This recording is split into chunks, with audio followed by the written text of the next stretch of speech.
Olá, sejam bem-vindos. Eu sou o professor Cido, este é o canal Cido Assis. Hoje, domingo, dia 27 de abril. No ar, mais um Notícias de Domingo. E hoje eu vou começar, então, aqui o Notícias de Domingo, tratando, infelizmente, de uma pessoa muito querida no mundo católico, no mundo cristão, e não só no mundo cristão, mas de um modo geral, que foi a partida do Papa Francisco. No domingo de Páscoa, dia 20 de abril, que todos celebramos então assim a Páscoa, e a Páscoa é lembrado a ressurreição de Cristo, né? É lembrado o momento da passagem da morte para a vida que Cristo tinha, então, que havia sido celebrado, né, a paixão de Cristo na sexta-feira santa, e no domingo, então, é celebrado, que foi celebrado no dia 20 de abril, portanto, essa passagem celebrativa, gloriosa de Cristo, a ressurreição de nosso Senhor Jesus Cristo. E na segunda-feira, no dia 21, o Papa Francisco, portanto, ele faz também a sua passagem. O Papa Francisco, então, partiu desse mundo. Chegou o momento, ou seja, havia chegado o momento, e isso o próprio Cristo, de repente, teria até dito a Francisco: Francisco, chegou o momento da partida. E Francisco, o Papa Francisco, ele nos deixou, e o que é importante, assim, relembrarmos a respeito do Papa Francisco são as suas ações, as mudanças, aquilo de bom, aquilo de importante que o Papa, que principalmente esse Papa nos deixou. O quanto que ele vinha renovando, a gente fala assim, renovar, parece que é uma novidade, né? Mas ele vinha assim, trazendo para a igreja algo que havia sido perdido há um certo tempo. E que cada vez mais, devido às mudanças aqui do nosso mundo, essa perda, ela ia cada vez mais se fortalecendo. Que perda que eu estou falando? Perda do amor, perda da fraternidade, perda da solidariedade, perda do compadecimento em relação aos nossos irmãos que mais sofrem na nossa sociedade. Estávamos assim cada vez mais caminhando para essas perdas, e o Papa Francisco resgata tudo isso. Ele traz, né, para o mundo, ele mostra para o mundo, a partir da sua prática, das suas atitudes, aquilo que o que deve assim mais prevalecer em nós, seres humanos. O amor que sobrepõe sobre o ódio.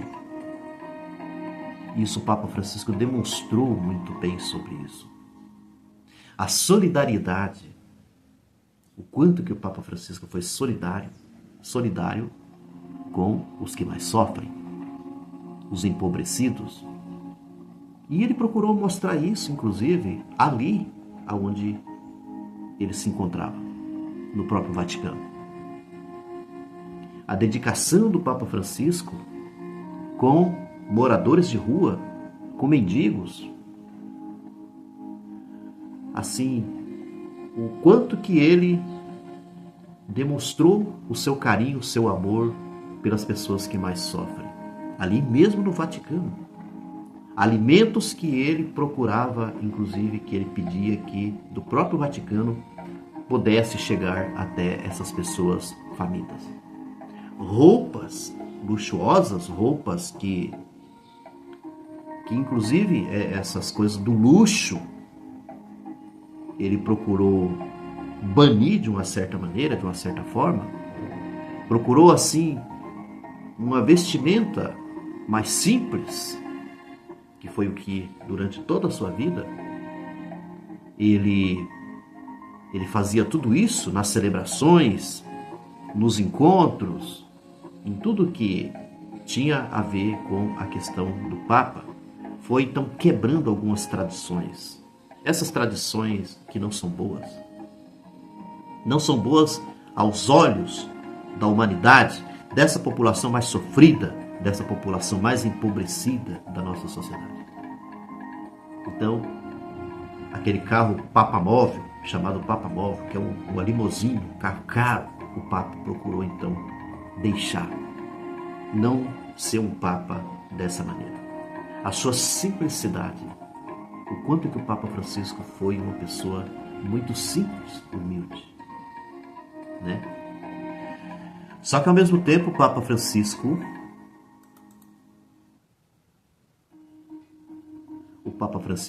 ele teve também os seus momentos de rigidez, e que foi esse tipo de rigidez do Papa Francisco é que incomodou um monte de gente.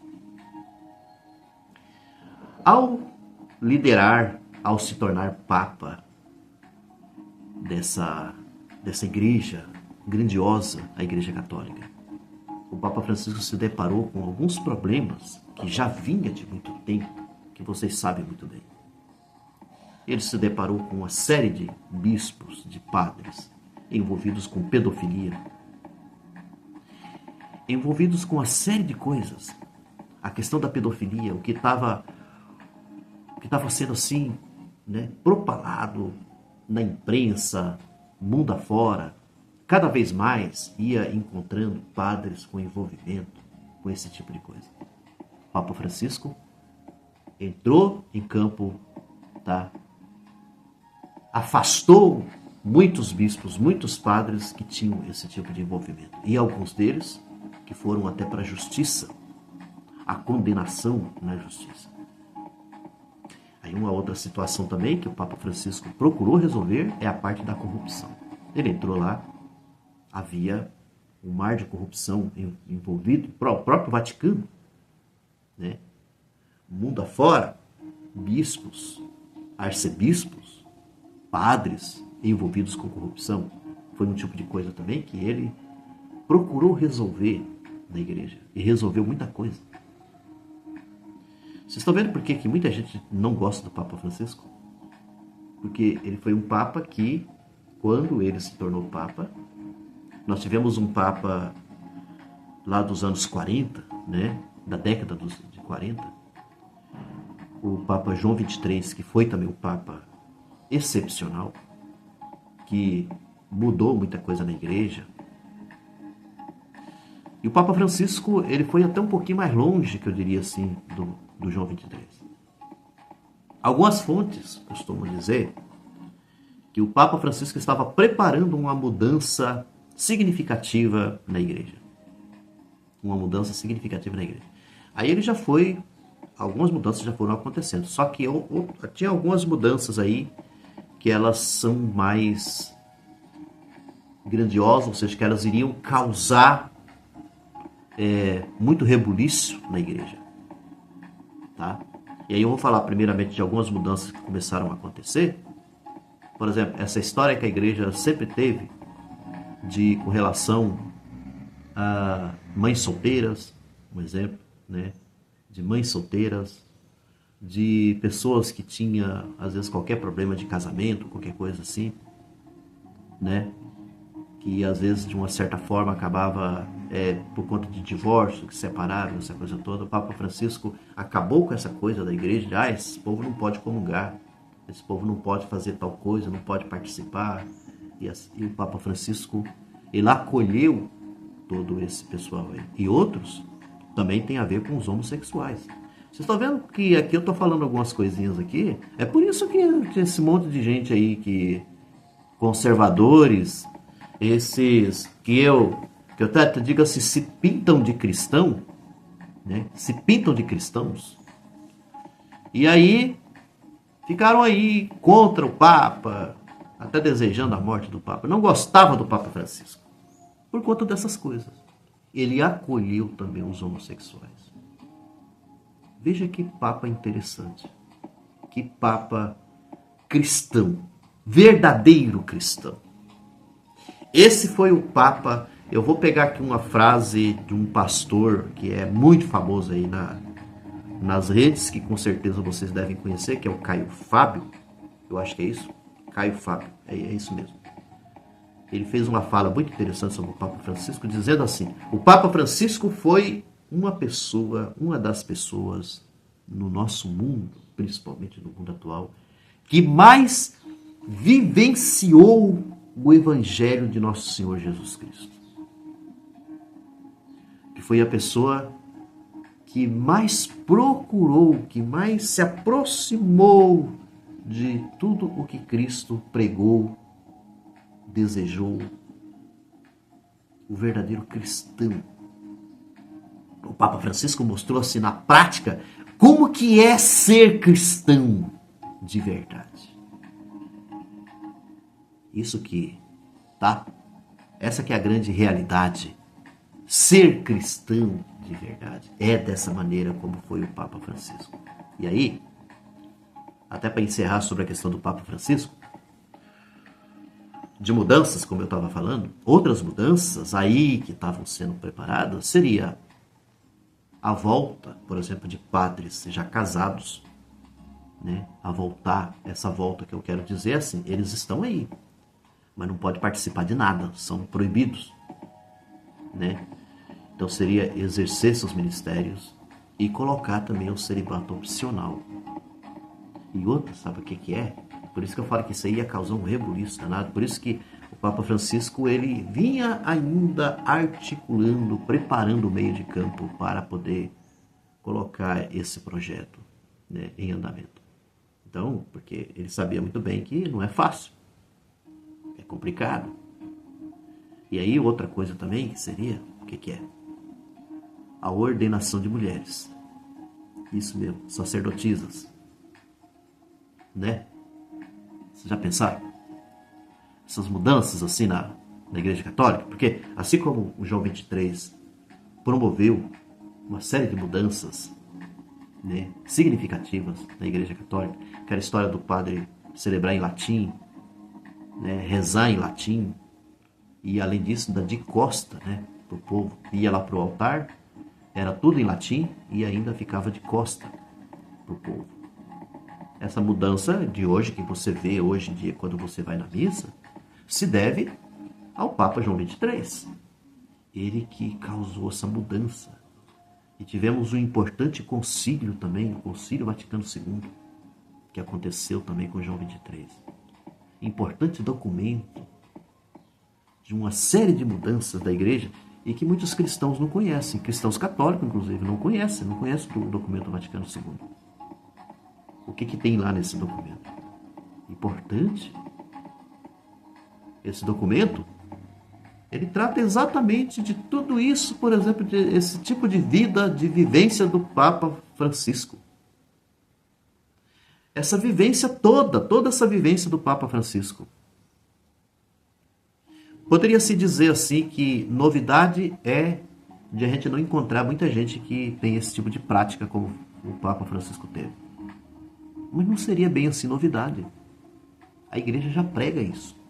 Ela prega nos seus documentos. Tá? Então, por aqui vocês então já deu para perceber, tá? Aí, na Igreja Católica, temos aí uma grande leva, né, de radicais. Eu ia falar radicais, eu não gosto muito de usar o termo radicais, mas de pessoas conservadoras, né? E quando a gente está colocando o termo também conservadoras, vamos colocar assim, são extremistas. Assim como nós temos aí o extremismo na política. São extremistas muito semelhantes ao que a gente vivencia na política. Tá cheio de extremistas. E aí esses extremistas, eles não querem de maneira nenhuma que possa, de repente, vir um Papa agora, depois do Papa Francisco, esse outro Papa agora que poderá ser eleito, que não seja do jeito, do estilo do Papa Francisco. Eles estão assim, doidos da vida, né? Para que a igreja consiga então agora eleger, tá? A partir do conclave, que tem um conclave, né, gente? Que já está acontecendo esse conclave, já está havendo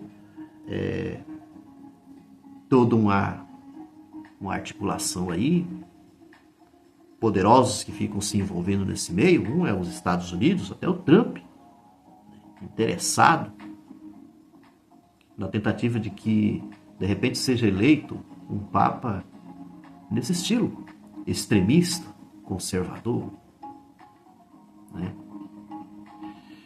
Mas a gente torce muito que o novo Papa agora seja um Papa que pelo menos ele tenha pelo menos algumas coisas semelhantes ao Papa Francisco, ou que pelo menos ele seja progressista, que é essa terminologia que é muito utilizada, progressismo, que seja progressista, né?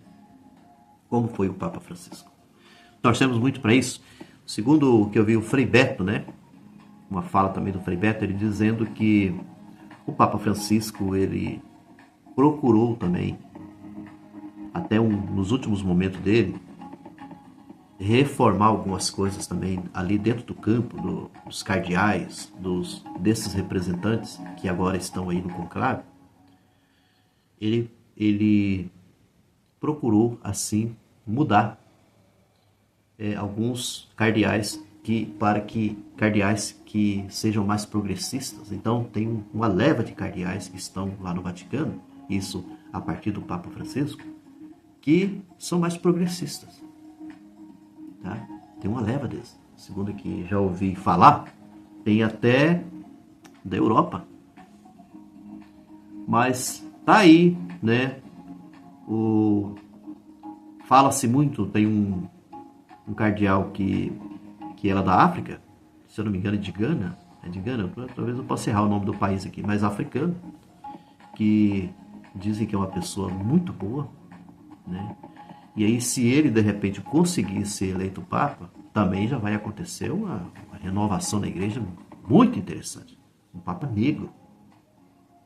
Olha para você ver, um Papa negro, né? É isso aí, então, a respeito do Papa Francisco, tá? Que eu tinha de passar aqui hoje para vocês. Agora eu vou trazer aqui uma outra notícia para vocês a respeito do Bolsonaro. A respeito do Bolsonaro. Só faltava essa, né, gente? Tem que falar dele. Tem que falar dele. Tá bom? Pra gente poder começar aqui, então, falando do Bolsonaro, eu pretendo, então, aqui mostrar um vídeo para vocês, tá? Que eu encontrei no Instagram, que é da revista Fórum. Eu queria até explicar que eu também gravei um vídeo, tá? Em cima do que está sendo tratado aqui nesse vídeo, que eu vou mostrar aqui para vocês. Tá bom?